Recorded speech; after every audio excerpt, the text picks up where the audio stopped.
small change of topic. Woody, have you watched any of the new season of Star Trek?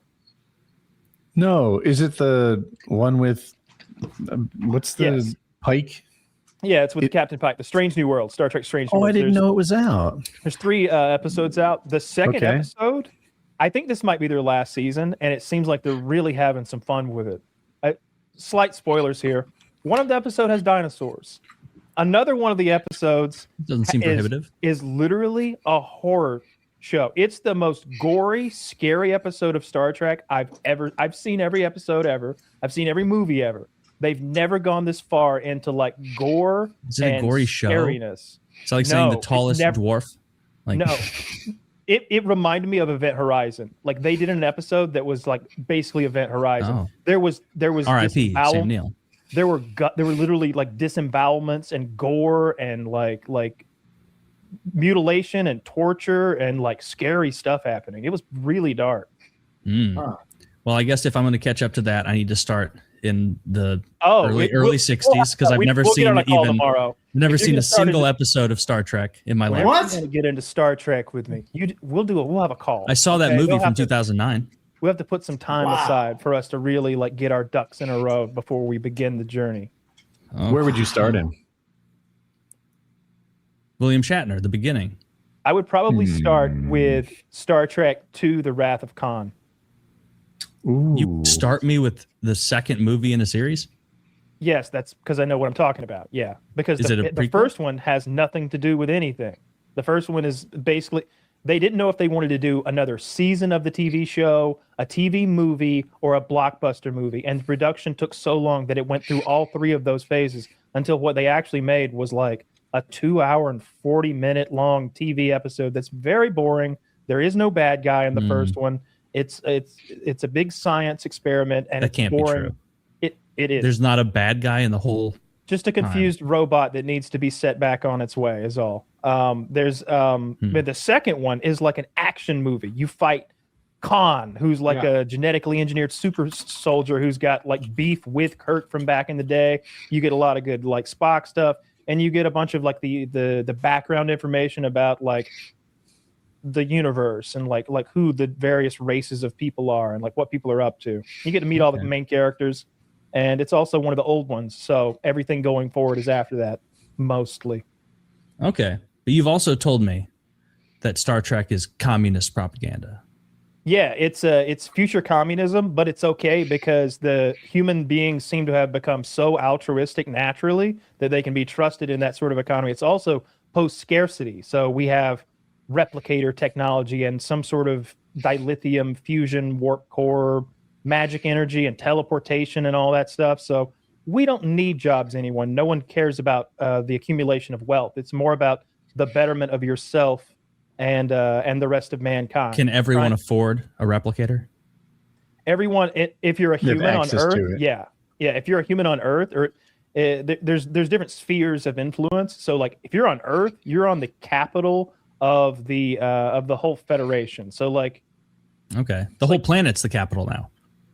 Really, yeah. It's one world government. There's Starfleet. That's kind of the military exploration, like Space Force, and then there's the Federation, and that's the political group of all the combined planets that are the good guys in the Milky Way galaxy. Can you replicate or at least anything? in our quadrant of or are there limits? Limits to what? What you can replicate? Almost none.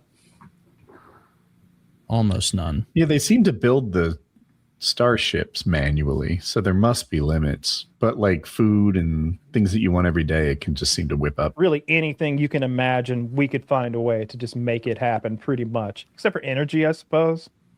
You know. So if you made like a perfect steak, and you have one bite, and you're like, "This is exactly how I want it to be," and then you just replicate the same steak over and over, bada bing. No. They're clear that so the replicator just like takes food matter and creates whatever you want, but they're very clear that it's not as good as like a home cooked meal or a chef prepared meal. It's always like a downgrade.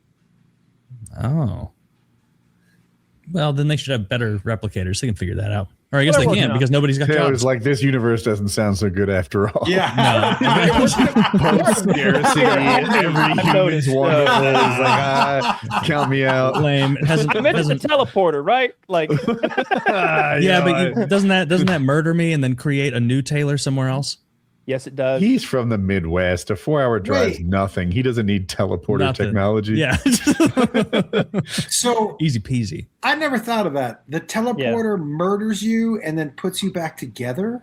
So basically, creates a new worse than that. So on my end, it dematerializes you down to the atomic level, but it has scanned you so thoroughly that it knows where the position of every one of those atoms.